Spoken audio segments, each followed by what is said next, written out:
Hello दोस्तों, हमारा channel vision explain पे आप लोगों का हार्दिक स्वागत है। दोस्तों, अगर आप लोग Bollywood and Hollywood movie explain पसंद करते हो तो हमारा चैनल विजन एक्सप्लेन आप लोगों के लिए बेस्ट चॉइस होगा।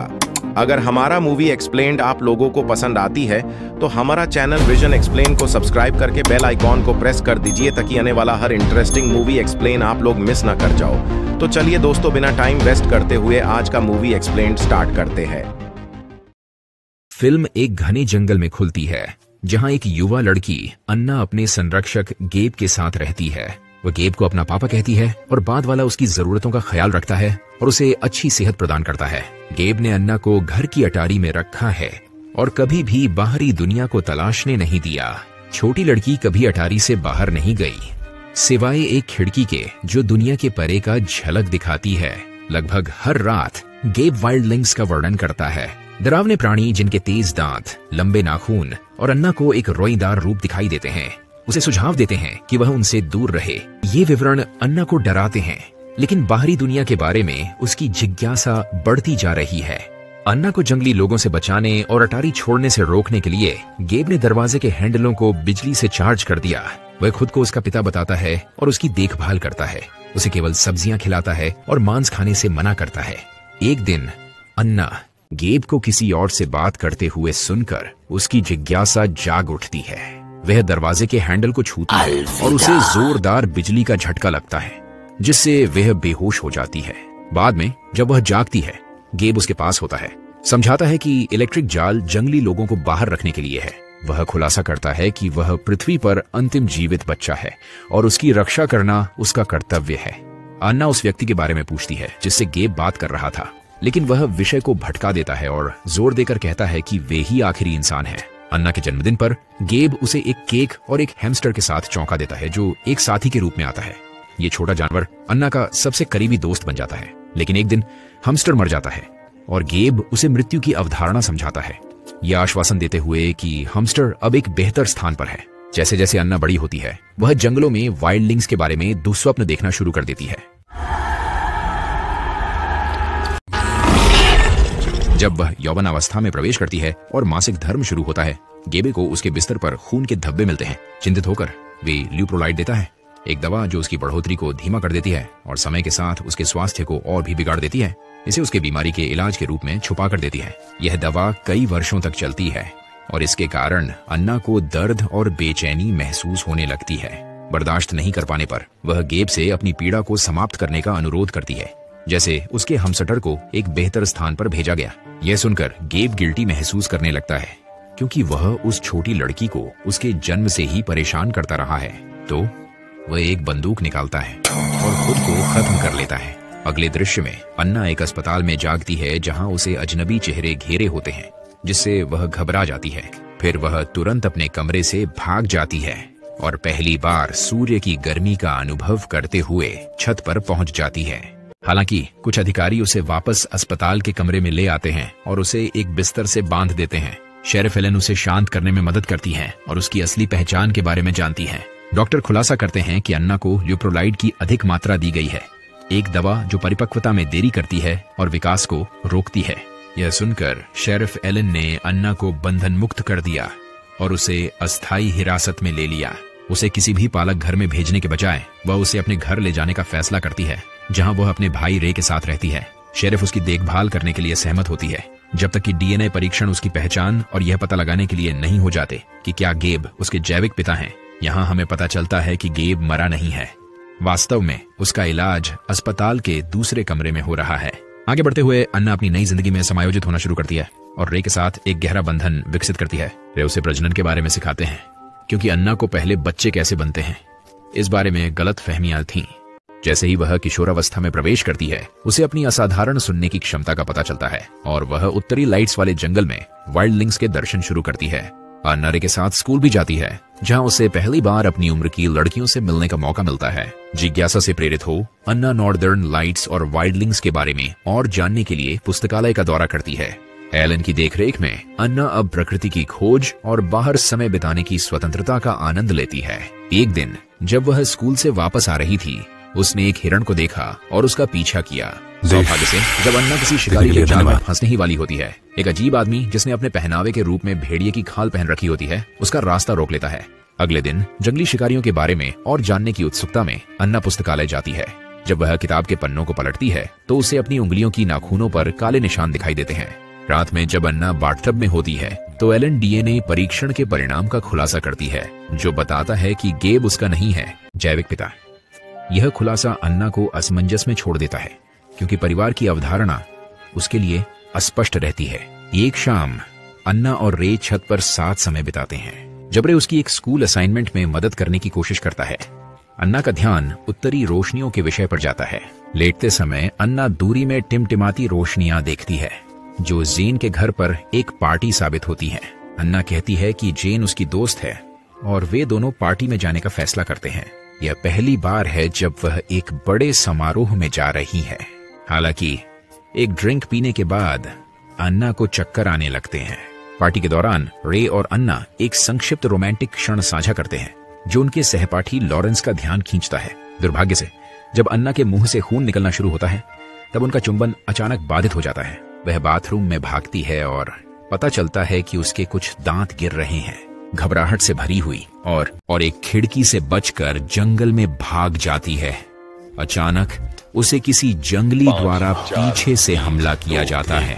आत्मरक्षा के एक कृत्य में अन्ना लड़ती है और काटती है, सिर्फ यह समझने के लिए कि वह लॉरेंस है। वह उसे उठाने की कोशिश करती है, लेकिन दुर्भाग्यवश अब बहुत देर हो चुकी है। खून की गंभीर कमी के कारण गरीब लड़के की मौत हो जाती है। चिंतित अन्ना भाग जाती है और अपनी पहचान के बारे में जवाब खोजने के लिए गेब के घर लौट आती है। शांति की तलाश में वह अटारी की ओर जाती है और अपने पुराने बेडरूम में प्रवेश करती है।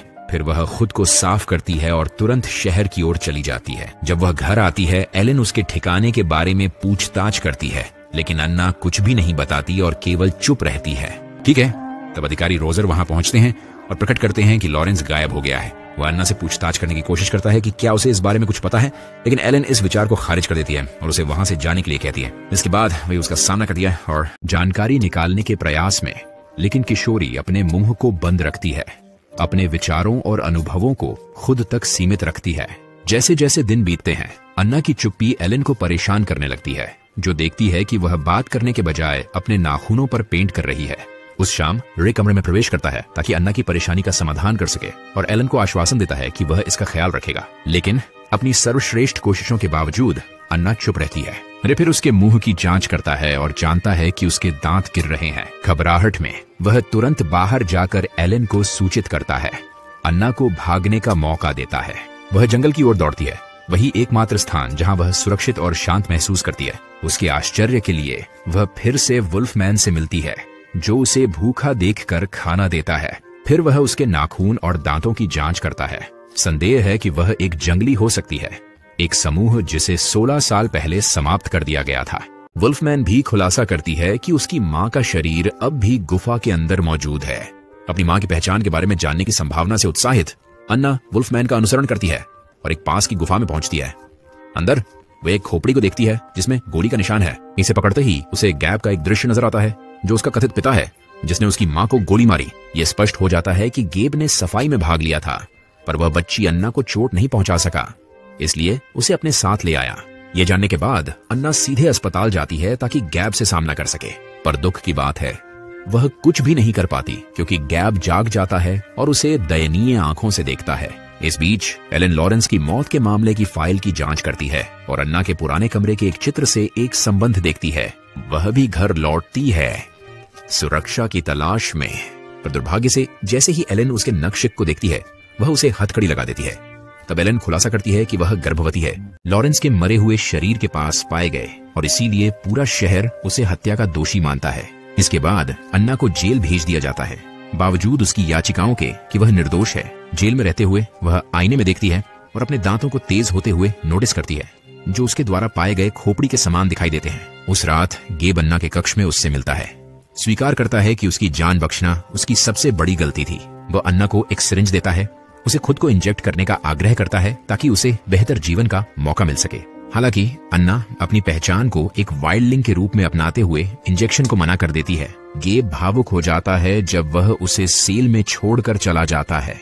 अगले दिन एलन अन्ना की जांच करती है, जो बिस्तर के नीचे छिपी हुई है और सो रही है। एलन सेल को खोलती है, पर अन्ना उसे अप्रत्याशित रूप से हमला करके चौंका देती है। फिर वह अधिकारियों को एलन सहित बंद कर देती है और भाग जाती है। जैसे ही वह बाहर पहुंचती है, वह संयोग से पाती है रे को उसकी कार में पाती है और उसे मना लेती है कि वह उसकी मदद करे।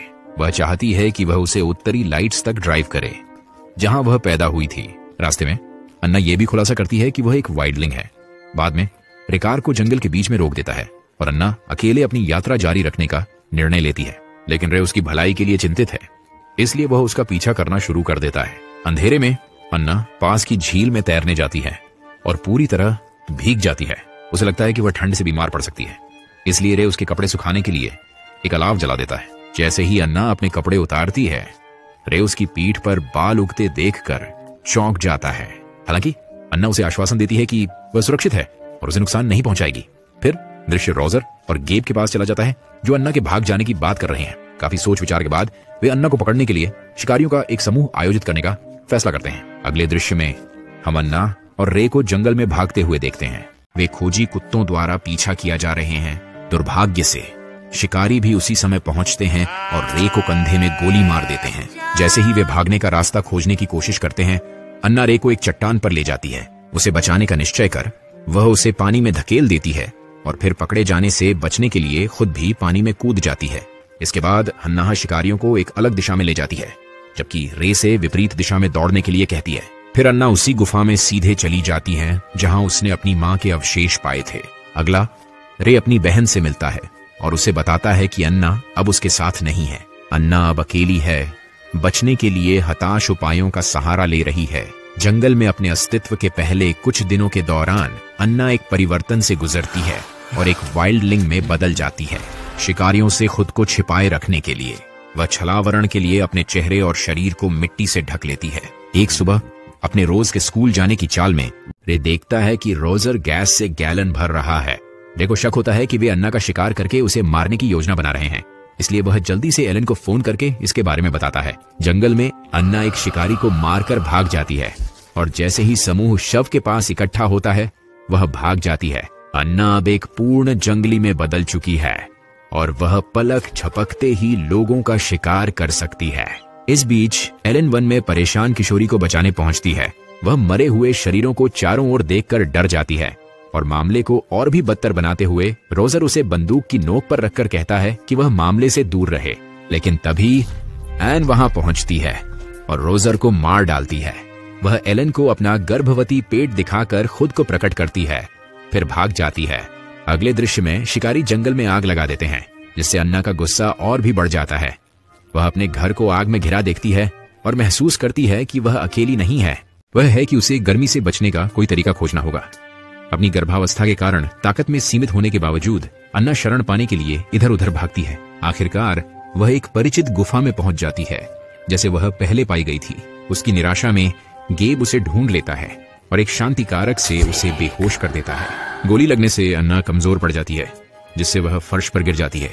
तब गेब उसके पास आता है ताकि उसकी महत्वपूर्ण चिन्हों की जांच कर सके। उसकी मां के बारे में सोचते हुए वह अजन्मे बच्चे को दावा करने के लिए सी सेक्शन करता है, लेकिन अन्ना अपनी ताकत पुनः प्राप्त कर लेती है और गेब की गर्दन में घातक कांट लगा देती है, जिससे आखिरकार इसके बाद वह एक गुस्से वाली चीख निकालती है और फिर से जमीन पर गिर जाती है। होश में आने पर अन्ना को वुल्फमैन अपने घाव सिलते हुए पाता है। अगले दिन एना की खोज करते समय एलन और रे उसे दूर से देखते हैं और उसे जंगल में भाग जाने देने का फैसला करते हैं।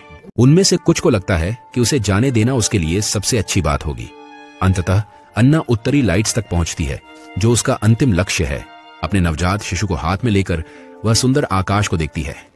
अपने जीवन के साथ शांति और संतोष महसूस करती है। फिल्म का अंत अन्ना के दूरी पर एक वाइल्डलिंग की गर्जना सुनकर होता है, जो सुझाव देता है कि उनकी प्रजाति अभी भी जीवित है।